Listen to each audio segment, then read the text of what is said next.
betul ada masalah sekarang, Mbak. Masalah apa sayang? Ada apa? Iya, saya kan udah kerja 4 tahun di keluarga bos ini ya. Terus habis itu Mbak, saya kan waktu pulang bulan Agustus itu saya ada hutang sama bos. Sebentar Mbak, sampean tahu kan setiap kali telepon masuk ke saya secara langsung dan tidak langsung masuk di YouTube sama di Facebook, jadi hati-hati jangan pernah menyebut nama siapapun termasuk namamu sendiri karena saya tidak ingin setelah viral kalian minta take down. Oke, kamu pinjam uang majikan? Iya, ya bukan pinjam uang majikan saya untuk beli tiket pulang waktu Agustus itu Mbak. Terus? Bulan Agustus. Nah sekarang ini kan saya kan waktu saya tinggal bulan 3 nanti saya sudah habis kontrak. Kan habis kontrak bulan 3. Nah padahal saya kan di luar sudah tahu waktu ibu saya sakit saya ambil uang di bank itu angsuran 3.900 tiap bulan kan. Nah setelah itu Mbak tiap tanggal akhir bulan kan harus membayarnya tanggal 17 kan harus membayarnya, tetapi setiap saya minta pasti bos itu kan marah, katanya saya punya utang. Terus habis itu Mbak yang saya jadi pikiran kan saya kurang 2 anjuran lagi ya, kurang bulan 2 ini sama bulan 3 besok kan. Nggak tahunya tiket itu sama bos saya itu tiketnya itu terlalu mahal katanya, tapi semua itu nggak ada resipnya.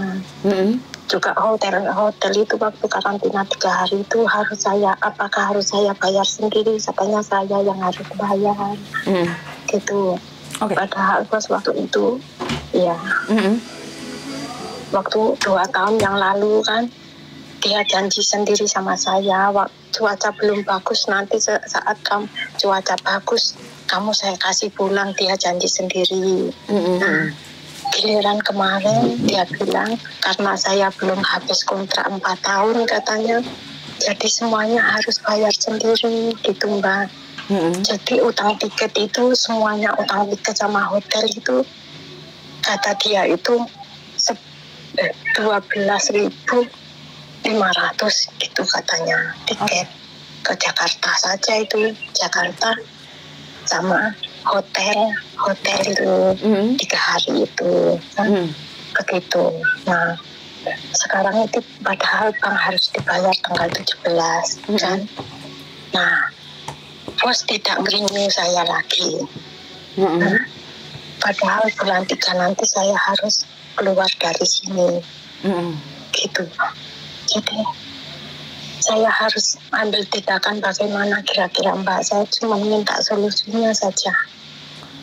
Sebentar, sampean punya utang bank, sampean punya utang bos gitu maksudnya sampean? Bener nggak? Iya. Oke. Iya betul, utang bos itu untuk tiket kemarin. Oke. Apakah waktu kamu perjanjian tiket kemarin dan karantina itu kamu setuju? Ya waktu tiket saya setuju, tapi kalau karantina itu kan saya tidak tahu itu harus saya apa bos yang membayarnya. Tetap bos yang membayar? Tetap bos ya, tetapi dia tidak mengakuinya. Dia bilang kepada saya, katanya agent mengizinkan bahwa karantina itu adalah harus JJ yang bayar, katanya seperti itu. Bukan agent ya, sebentar ya, tak ambil kontrak kerja ya, sebentar, tak baca kontrak kerja. Iya. Oke. Saya tidak berbicara tentang agent atau apa ya, ini yang saya berdasarkan kontrak kerja aja ya. Iya, Oke. betul. Satu hal yang perlu digarisbawahi, bukaan kontrak kerjamu halaman pertama. Iya, betul.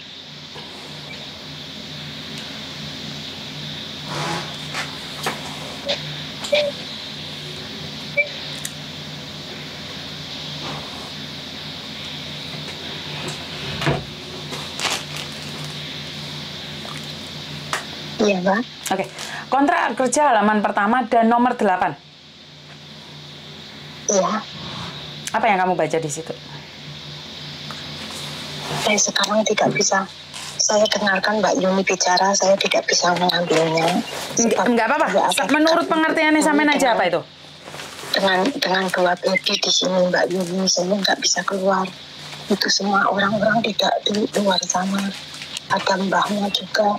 Nanti saya buka drawer itu orang pasti banyak pertanyaan kepada saya. Maksudnya gimana nggak paham saya? Di kamar. Sekarang saya di kamar sama 2 baby, saya kan jaga 2 baby. Mbak Yuni di sini. Oke. Jadi kamu nggak bisa ngomong, oke, nggak apa-apa. Di situ saya jelaskan sekali lagi, di mana di ayat ke-8, di pasal 1, medikal itu termasuk majikan yang membayar, dan untuk uang sulat juga majikan yang bayar, visa itu majikan yang membayar, asuransi majikan yang bayar, dan untuk 8 ya, majikan harusnya yang bertanggung jawab atas segala kebutuhan atau kepentingan selama pembantunya datang dari Indonesia. Jadi termasuk tiket juga harusnya majikan yang menanggung. Saya tidak tahu perjanjian model apa yang kalian katakan pada majikan. Saya tidak tahu karena kalian yang berbicara ya. Tapi kita berbicara tentang pasal. Pasal mengatakan bahwa majikan yang harus bertanggung jawab. Termasuk hotel, tiket, karena waktu itu kan tidak dikatakan di sini majikan harus nanggung karantina, tapi kan setidaknya majikan yang harus menanggung karantina. Karena memang kalau mengizinkan pulang berarti kan mengizinkan juga untuk membayar hotelnya. Kenapa banyak majikan yang tidak mengizinkan pembantunya pulang waktu itu? Karena memang hotel mahal. Jadi saya tidak tahu perjanjianmu sama majikan. Waktu itu saya seperti apa kan saya tidak tahu. Tapi saya berbicara tentang pasal. Jadi kamu bisa ngengkel sama majikan. Kamu dipotong, ya kamu harus ada buktinya. Kamu kalau ngambil dari uang tiket saya dan juga uang hotel, maka saya akan tanyakan pada labor, apakah peraturan ini benar? Kamu ngomong sama majikan. Oke, ya. Karena sama ini bingung Mbak antara diutang majikan dan diutang bank, bener nggak? Iya bener Mbak, iya bener. Lah iya kok sampean sing gak gelem renew apa majikanmu sing gak gelem renew sayang? Ya sebenarnya kalau itu majikan itu kan mau renew saya, tetapi dengan kesalahan saya dan majikan itu diam itu sampai last menit kemarin ini baru dia bilang mau renew, tapi dengan alasan mau renew saya, tetapi dia nggak mau tahu dengan uang bank saya, dia mau potong uang saya yang dia punya hutang saya. Jadi bingungnya di situ Mbak. Jadi saya itu harus langkah bagaimana? Bukan sampean punya utang kan tentang hotel dan itu kan? Tentang hotel dan tiket kan? Iya. Iya kamu kemarin itu kemarin saya kan sudah minta tolong betul Mbak. Ibaratnya saya pun bisa langsung sebabnya yang akan datang saya pun masih punya uang tiket kan bisa dipotong untuk bayar hutang kan, begitu maksud saya kan. Nah, yang penting saat ini saya minta tolong itu untuk bayar bank saya, maksud saya seperti itu. Tapi bos nggak mau, dia katanya dia nggak ada uang lah, inilah itu harus dipotong semua. Dan kata dia itu hotel juga saya yang nanggung. Saya bilang ya saya nggak mau engkel masalah itu, yang penting tolong saya untuk membayar bank saya dulu. Jadi setelah itu saya kan bisa lanjut seperti itu ya Mbak. Kalau dia minta saya seperti itu, jadi gimana caranya biar pekerja ini juga bisa lanjut juga bosmu. Kalau masih mau saya ya semuanya bisa lanjut, tapi dia nggak bisa seperti itu. Dia malah bilang di sini saya bos apa kamu yang bos? Dia malah seperti itu. Kenapa kamu ngatur saya? Saya tidak ngatur, saya mohon, saya minta tolong kan seperti itu ya Mbak. Jadi intinya majikanmu sebenarnya tahu apa yang terjadi denganmu, makanya dia dengan sengaja melakukan seperti itu. Benar nggak? Ya nggak apa-apa loh kalau dia nggak mau terima ya. Kamu mau tidak mau ya udah pergi aja dari situ, dan kita berbicara tentang peraturan. Kalau dia maksa kamu motong gaji kamu nggak boleh tanda tangan apapun di bulan itu ya. Iya. Jadi kamu nggak boleh tanda tangan apapun yang diberikan majikan. Jadi kamu bilang sama majikan, tunggu saya laporan ke labor. Kalau kamu mau ambil uangku, aku nggak mau tanda tangan. Begitu. Betul. Oh, ya. Karena gaji itu tidak boleh dipotong. Kamu punya utang itu kamu bayar sendiri.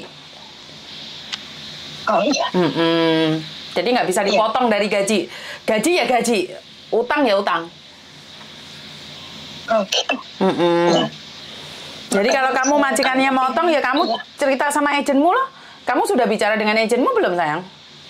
Saya bicara sama agen, Mbak, tapi agen saya itu tidak dia tidak membantu dengan dengan saya, tidak membantu itu anak buahnya. Ibaratnya dia itu mungkin memihak kepada bos saya apa bagaimana. Padahal kesulitan saya masuk di sini, Mbak, tanda tangan dengan kontrak itu dengan dengan suasananya di sini ini betul-betul jauh. Ibaratnya nggak sesuai lah. Dulu ditanda tangan kontrak ada kamar, ternyata nggak ada kamar, tidur di dapur sampai sekarang 4 tahun saya pun tidur di dapur tidak apa-apa. Dulu kata orangnya cuma 5 orang, ternyata di sini 8 orang. Kan saya pun ya tidak pernah bicara dengan, nggak pernah komplain sama agent, saya nggak pernah bicara apa-apa, tidak pernah, Mbak, kesulitan saya di sini. Betul, tapi kemarin saya bicara sama dia malah saya bilang masalah itu ya uang tiket, terus masalah gimana dengan saya, dia cuma oke saja. Habis itu dia nggak ada respon apa-apa lagi sampai sekarang, makanya saya bingung. Oke, berarti sampean sudah tahu kan apa yang harus sampean lakukan. Ingat, majikan tidak boleh tiba-tiba memotong gaji kamu karena punya utang. Itu bisa dibicarakan karena gajimu adalah gajimu. Karena itu saya selalu bilang sama majikan saya, jangan pernah meminjamkan uang sama cece-nya. Karena gaji adalah gaji, tidak boleh dipotong. Maka kalau dipotong ya kamu boleh laporan. Karena gajimu ya gajimu, utang kan nggak ada buktinya. Iya. Utangnya buktinya tiket itulah, karena ibu saya tiket itu keras. Bukan tiket itu tetap tanggung jawab majikan, Mbak. Oh itu ya. Betul. Oh, ya. Ya itulah makanya dia tiket itu dia nggak mau motong yang nanti uang tiket nanti, dia nggak mau, dia mau motong sekarang. Ya enggak, tiket itu loh.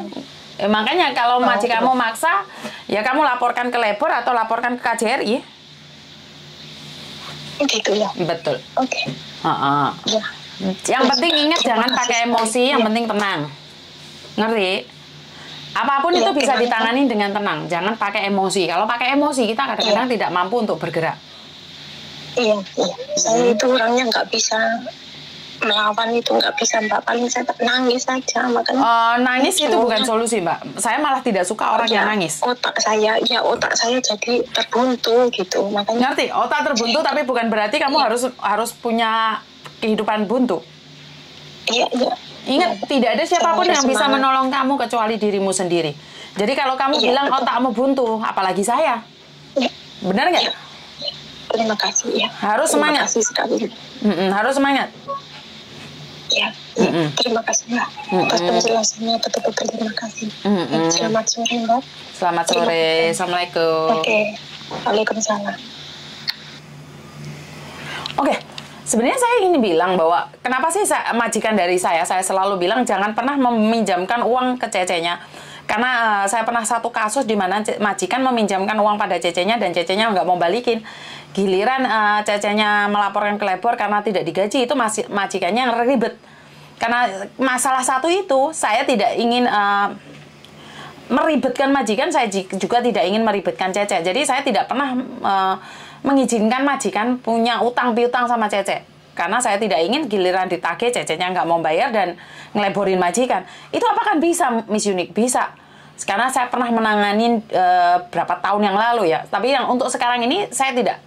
Karena mungkin saya tidak punya agent, saya bukan agent, jadi saya tidak ada kasus-kasus seperti ini. Karena saya lebih memilih berdamai dengan majikan. Saya selalu bilang, udahlah, jangan bikin ribet. Tapi zaman dulu 10 tahun yang lalu, itu majikan memang nantang. Dan dia bilang, ngelebor aja loh, kelebor aja. Akhirnya kita kelebor dan majikannya waktu itu kalah. Jadi sekarang saya selalu menghimbau pada majikan-majikan saya untuk jangan meminjamkan uang pada cecenya. Begitu juga dengan cecenya, jangan pernah meminjam uang dari majikan. Karena saat di interminate yang susah kalian. Karena sekali lagi, apalagi saya bukan agent ya, hari-hari ini saya akan tetap mengatakan bahwa mana yang seharusnya kita lakukan dan mana yang tidak seharusnya kita lakukan. Kadang-kadang kita memaksakan diri kita untuk menjadi lebih baik. Kita memaksakan kehidupan kita itu sempurna sama dengan orang lain, padahal salah. Kita tidak pernah di fase mereka, karena itu kita tidak bisa menghakimi diri kita atau seolah-olah mengharapkan atau menuntut orang lain sama dengan kita. Apalagi mengharapkan seseorang itu lebih baik dari kita atau kita lebih baik dari orang lain, karena kita tidak pernah ada di tempat dia, bagaimana susahnya, bagaimana senangnya. Jadi buat teman-teman, kehidupan ini punya proses masing-masing, kehidupan ini punya kehidupan beda-beda. Jadi jangan mengatakan atau mengharapkan bahwa kita akan sama dengan orang lain. Jadi tepuk dada tanya selera, intinya seperti itu. Saya sendiri tidak akan pernah bisa menghakimi siapapun, karena saya tidak pernah ada di mereka, kehidupan mereka. Mereka curhat sama saya cuma memberikan yang menurut pendapat saya. Jadi kalau ada sebagian yang katanya saya menjual aib atau saya menjual air mata atau apapun, itu urusan Anda, dan urusan saya adalah memberikan pendidikan di mana menurut saya adalah pendidikan moral agar orang lain tidak sama dengan apa yang dia lakukan. Jadi pesan moral itu adalah saya tidak ingin orang lain mengalami hal yang sama. Jadi kalau Anda mengambil negatif dari konten saya, itu adalah hak Anda, tapi tujuan awal saya, sekali lagi, tujuan awal saya adalah untuk memberikan motivasi, memberikan kekuatan, memberikan pesan-pesan di mana jangan sampai terjadi pada saya. Kalau seperti ini maka berakhir seperti ini. Kalau seperti itu maka akan berakhir seperti itu. Dan ingat, saya bukan peramal dan saya bukan dukun. Anda datang ke saya mencari solusi menurut pendapat saya. Jadi kalau orang lain mengatakan yang lain, itu hak orang lain, dan hak Anda untuk percaya sama saya atau sama dia. Saya hanya ingin mengatakan saya memberikan kekuatan batin di mana orang lain tidak peduli, dan saya akan tetap peduli kapanpun dan dimanapun.